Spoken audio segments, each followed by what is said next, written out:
and welcome to today's video. Today we will look at some of the biggest, weirdest, and most interesting differences between the manga and the anime in Attack on Titan. Let us start with something that was never actually animated. Volume 0 of Attack on Titan. The first view into the beginning of the Attack on Titan we know today. We see that Isayama originally planned for his protagonist to be a female, a girl named Tsubaki, and actually her design looks very similar to Gabi's. Also, the story takes place on a village surrounded by tall trees instead of the wall, but with the same purpose of protecting the villagers from the Titans. In this version, the Titans' weak spots is not located at the nape, as we see in AOT, but rather at a random place of their body that seems to vary from Titan to Titan. Definitely an interesting read, especially if you are a fan of AOT. I like the actual story better! Attack on Titan is very well known for its brutal visuals in the anime, with it being censored and banned across multiple countries. But turns out that the manga is even more brutal and violent in its display. There are many examples of this, but perhaps the biggest one is when Eren's mother, Yeager, is eaten by the Smiling Titan. Where the death itself in the anime happens off-screen, it has its very own brutal panel in the manga. The iconic mouth-to-mouth resuscitation. In the anime, it doesn't show the gravity, but half of the body is missing there. Not only is it visually striking, but it also adds even more context to the narrative. Some more examples of this.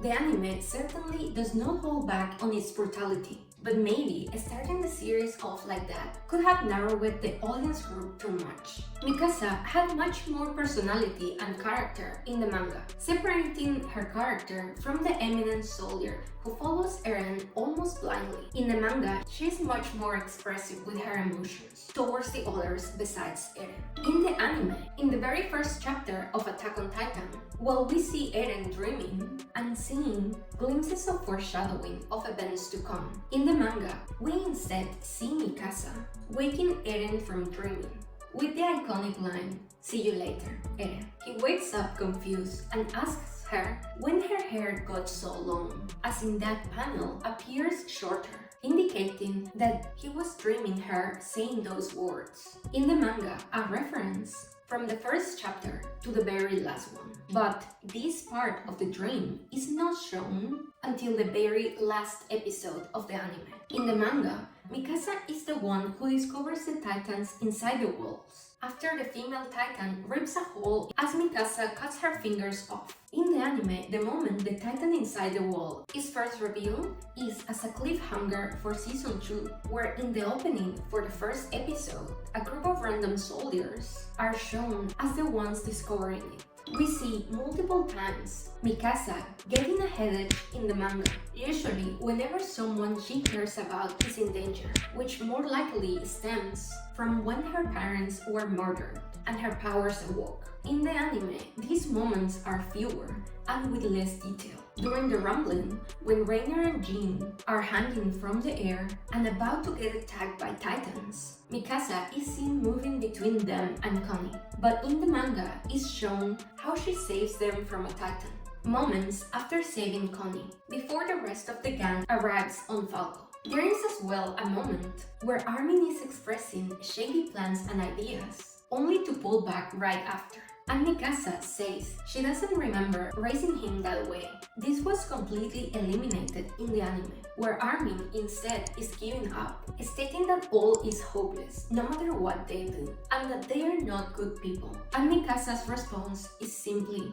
Armin. There are many more moments where the dialogue is changed from manga to anime, emphasizing her bond with Eren, and that she mainly cares for him, where in the manga is shown that she has a lot more to say, and cares a lot for the others as well. The anime cut out the scene where Mikasa gets her mark, and how she covered it up, whereas this was a part of the manga early on.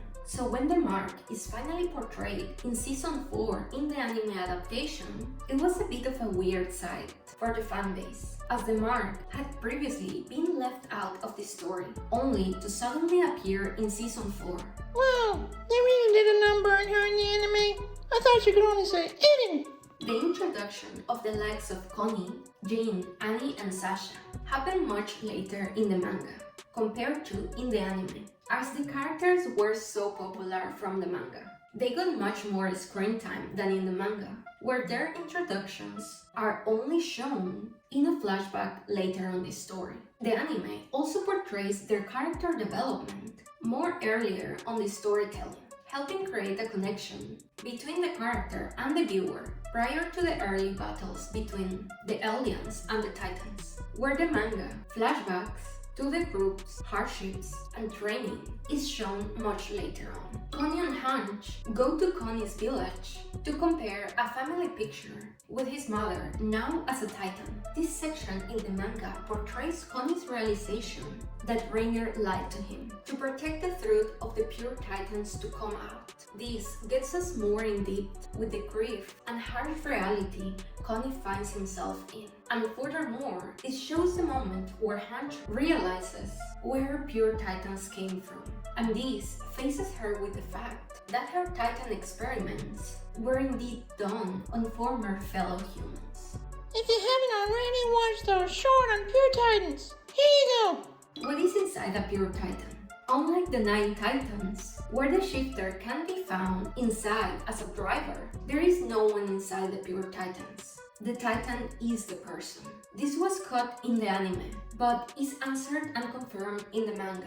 Hanch explained that they found no organs that look human inside the pure Titans, but that everything seemed to function as one. While the ending of the show is roughly the same in both manga and anime, there is a big difference in the demeanor of Historia's finishing speech. In the anime, it is portrayed much more hopeful and optimistic, stating that they have to keep fighting until they don't have to anymore, referring to Eren's wishes. But in the manga, Historia has a less toned-down approach to her speech. She tells people that, quote, this fight will not end until Eldia or the world disappears. That is what Eren said, and perhaps he was right.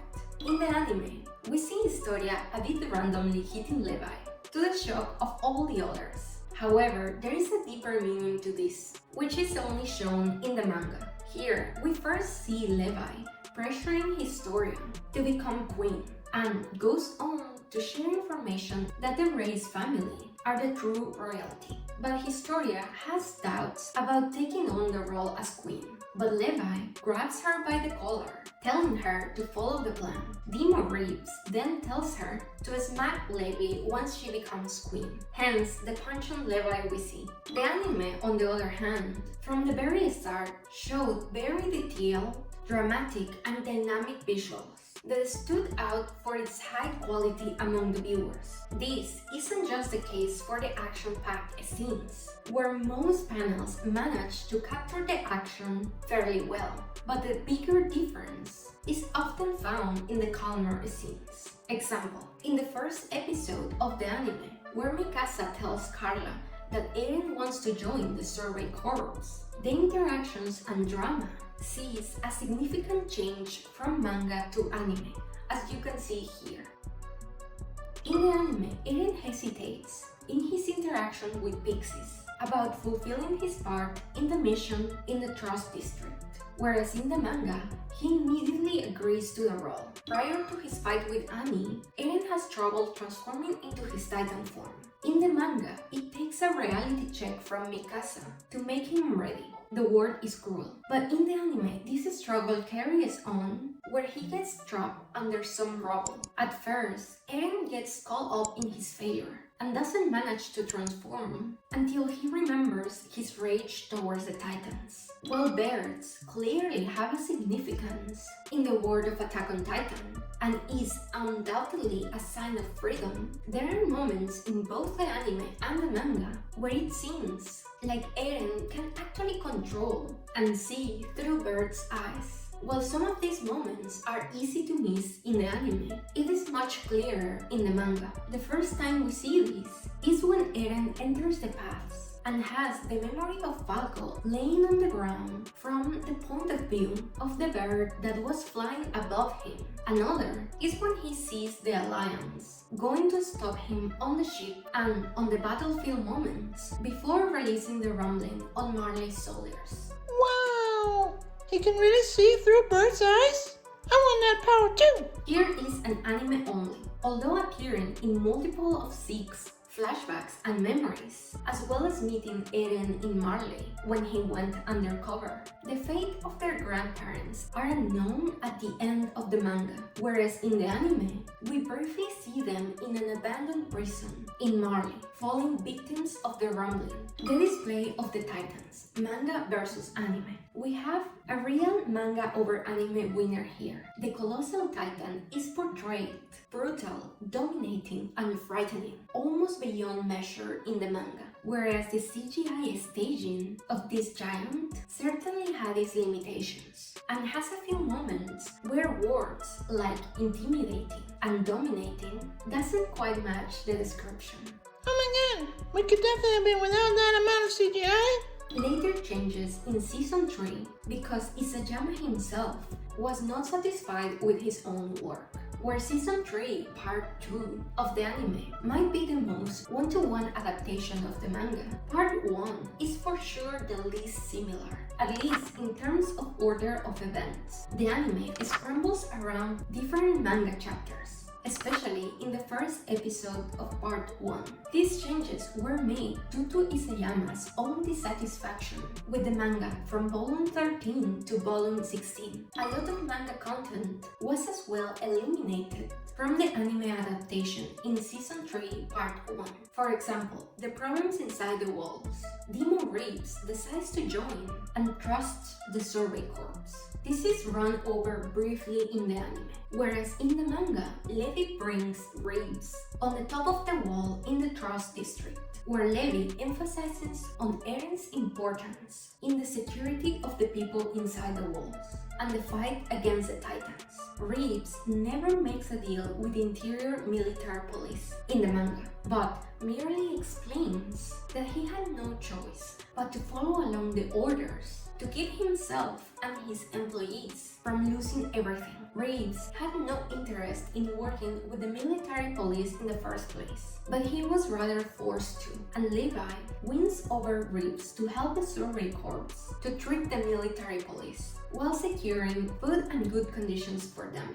By handing over Eren and Historia to Reeves, this displays a difference in the social status between the interior and the outer regions of Paradis, as well as the political problems within. This change was likely due to the fact that Eren and Historia, at this point in the anime, were already captured by the military police, and thereby Levi couldn't possibly hand them over in a deal. Hence, the change really originates from the alteration in the timeline anime versus manga, the brutality of the Survey Corps, and the citizens' feelings about them. In the manga, Levi is surrounded and harassed by the citizens of the Trust District, blaming him for their ill fortune. Hanch and Levi torturing the guy is longer and more brutal in the manga. Levi's squad attacks the interior brigade compound, where the military police were unarmed and full of innocent servants, whereas in the anime,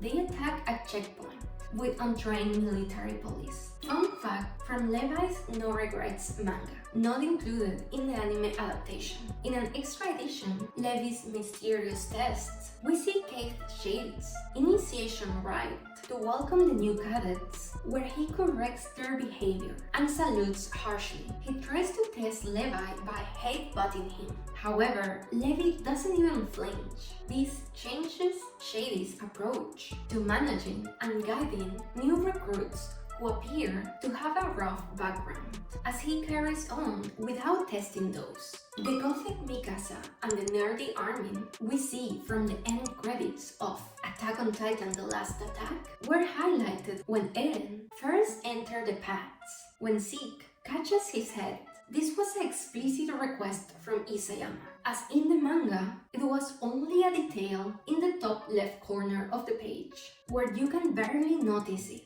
But in the anime, they show it more clearly, and this highlights that Ymir's paths could be a multiversal scale power that allows you to see other realities. That's it for today's video. Don't forget to give us a like and check our channel for more content like this. See y'all in the next one. Leave your thoughts in the comments. Bye bye, everybody.